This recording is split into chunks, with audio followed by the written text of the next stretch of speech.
to tonight's episode of Beyond Focus TV. I'm your host, Lydia Patel, and as always, we have a very special guest for you. I have Winnie C. Clay of PowerUp Kreyol. She'll be with us for the next 30 minutes, so stay with us. You're watching Beyond Focus TV. Beyond Focus TV allows you to discuss contemporary topics affecting the Caribbean people on both a national and local level. The show features informed guests who offer insight, debate, and evaluate various issues. Beyond Focus TV builds on the station's mission to provide useful information to the Caribbean people in New York and abroad. Beyond Focus TV, where our viewing audience can get educated, informed, and empowered.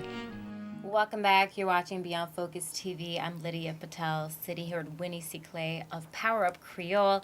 Winnie, welcome back to the program. Thank you. Good to be back. It's great to have you back again. Actually, it's funny that we're having you at this time frame. Because just about last year this time, we actually had you on for the first time that we ever had you on Beyond Focus. So welcome back. Thank you. It's great to have you here. Of course, we always gain new audience members. So what I'm going to do, we'll just kind of take it back. Sure. For those who may not be familiar with PowerUp Kreyol, just kind of bring them up to speed on what it is, how they can get involved. So we'll cover all of that in the next couple of segments with you. Yeah, sure. But let's dive straight into it. Tell us, what is PowerUp Kreyol?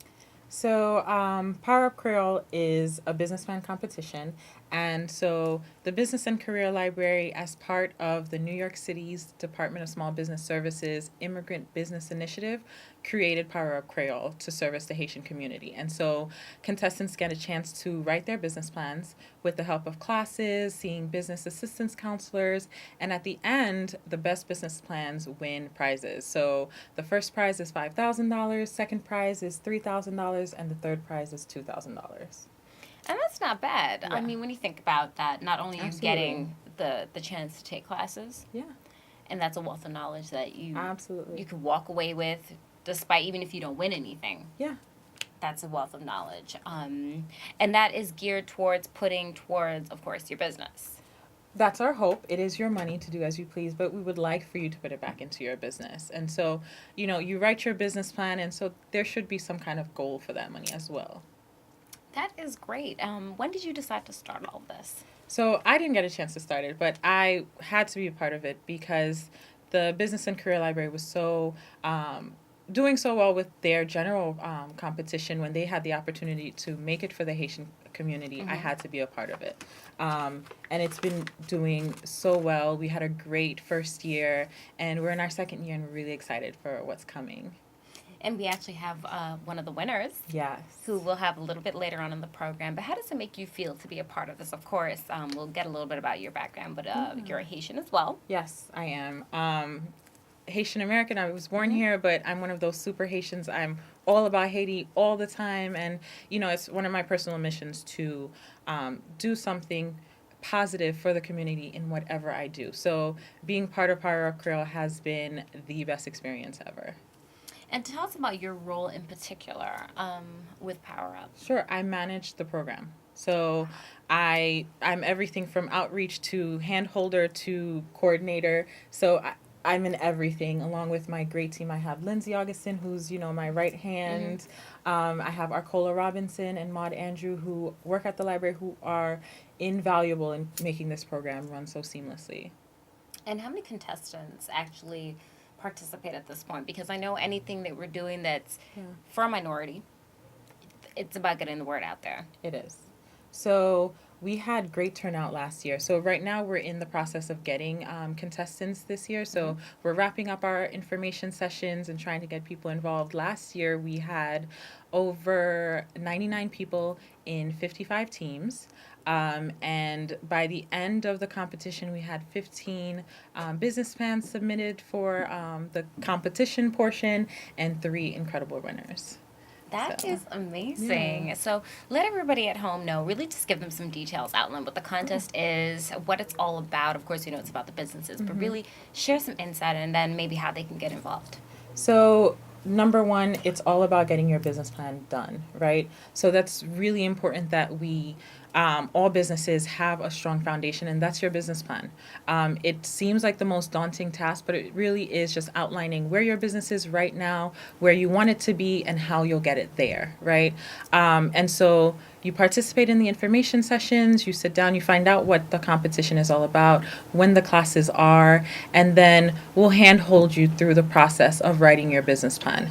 So by the end, even if you don't win anything, you've created a business plan and you've just surpassed most businesses out there. Which is absolutely true. Yeah. Because a lot of people, even if with a business plan, a lot of people don't get to do the formal training. No. So they think you may have an amazing business plan. The bank may have given you the loan, or you may have went through different grants for small businesses. But at the end of the day, if you don't really know, there's always going to be little curveballs that I think you'll be hit with. That I think you could actually maybe avoid a pitfall if you go through some of those training. And how long are the classes? So we hold classes.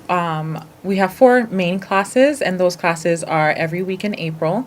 And they really just handhold you through each section of the business plan. And then we have the rest of the months where you sit down with business counselors. You come back to the library. We hold various workshops on small business, everything you need to know about small business, how to get in, what you need to be prepared for. And then by July, you should feel like you're ready to either get started or just submit your business plan. And what's an average time frame for those who may have no knowledge, but they have an idea? Most people have an idea. Yeah. What does it really entail and to put in, like, we'll go into some of the key factors of a business plan, but what's an average time frame to put together a business plan, a good business plan? So a good business plan, and I get this a lot, a good business plan is not so much the words, but a good business plan is knowing your business inside and out.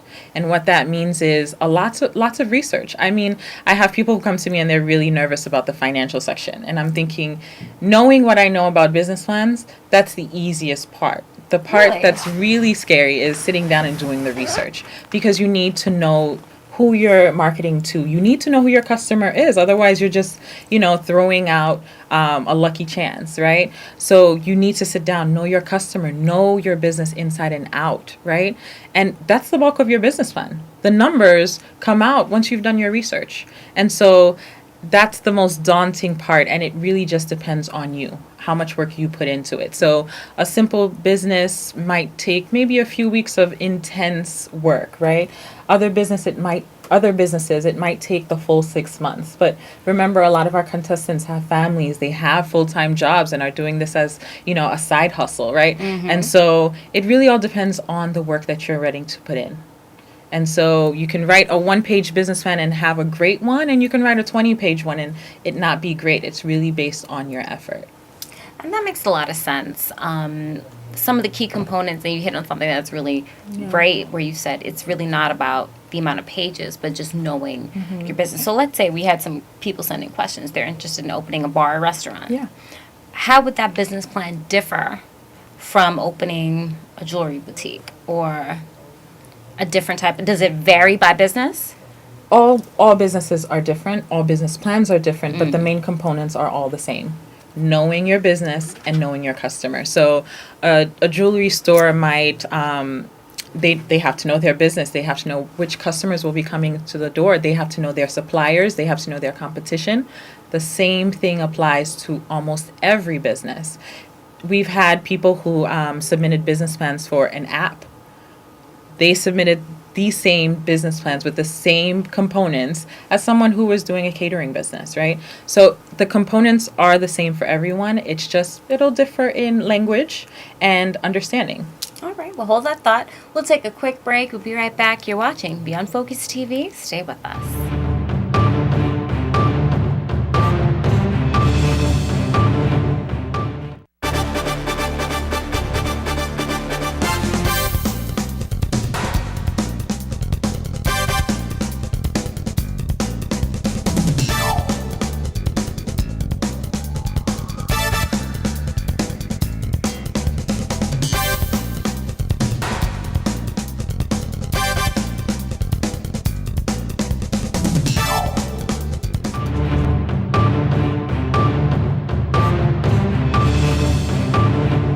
welcome back. You're watching Beyond Focus TV. I'm Lydia Patel, sitting here with Winnie C. Clay of PowerUp Kreyol, who has a great competition right here in Brooklyn.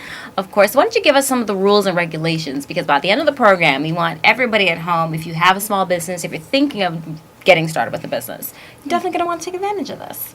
Absolutely. So 3 things that you need to know.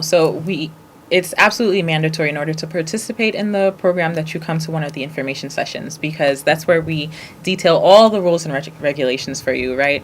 But the 3 things you need to know is you need to be Haitian or Haitian Kreyol speaking. You need to either reside in Brooklyn or someone on your team needs to reside in Brooklyn, because this is a Brooklyn-based program. And number 3, you need to either have a business idea or just starting out. This is really a competition for newbies in the business world, right? And new businesses. Okay, so if you already have business, and this is maybe your second or third, or you had a failed venture, this is not going to be the competition for you. It's for you as long as you have a new business, right? Okay. So let's say I have a new business idea. I've been in business before, but I've never really done a business plan. I want to learn. That's absolutely fine. You're welcome to start with your new business. Okay, that's great. So I think that really opens the door for a lot of people.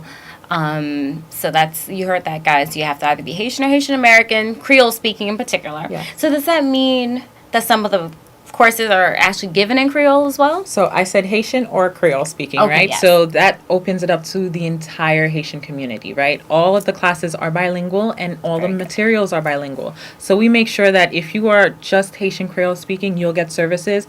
And we make sure that if you speak English, you'll get the services as well. We're really trying to open up all these resources to the community at large.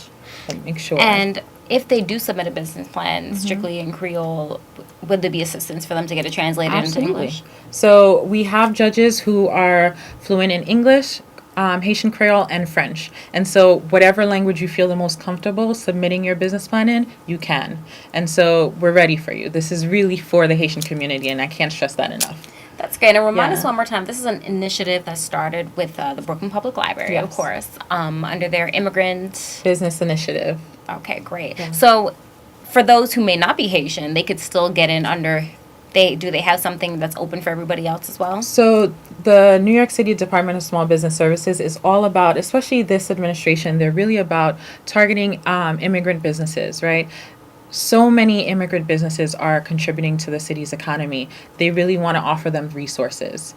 And so there are different initiatives. This is our answer to the Haitian community's problem reaching the resources. And there are others, Bach Network, they're supporting the Spanish-speaking community. They have other organizations that are targeting the Bengali-speaking community, Korean and Chinese. So there are 6 different languages that they're targeting. So the city's really gung-ho about reaching immigrants. And that's truly, I mean, kudos for that. Yes. I mean, especially we all have families who came from the islands, whether you're from the English Caribbean or not. I think it's still hard coming to adjust and really taking that dive in. A lot of people have great ideas. They may even have the funding, but it's fine-tuning that and going it through the proper channels. Exactly. That I think is really, really important. So when you finally judge it, well, you're not one of the judges, but when we do the judging point, remind us what it's exactly judged on. So judging criteria, it's really about how viable your business is. You can have an eloquent business plan. We've had businesses submit beautiful business plans. I mean, the colors, the pictures, but they're looking at substance. The judges are looking for viable businesses that will make money and succeed in the long run, because, if you think about it, if you're going into the landline business, right, you'll probably make a little money right now, but landlines are phasing out, right? So your business might not last 5 years. So judges are looking for businesses that are really going to survive the next 5, 6, 10 years. And so you need to show that, whether it's, great numbers, honest research. They just want to see a business that's really going to make it. And of course, for the research portion, everyone suggests you come into the Brooklyn Public Library. Google is great, but it's not your end all be all. No. And the Business and Career Library is great for that. Our librarians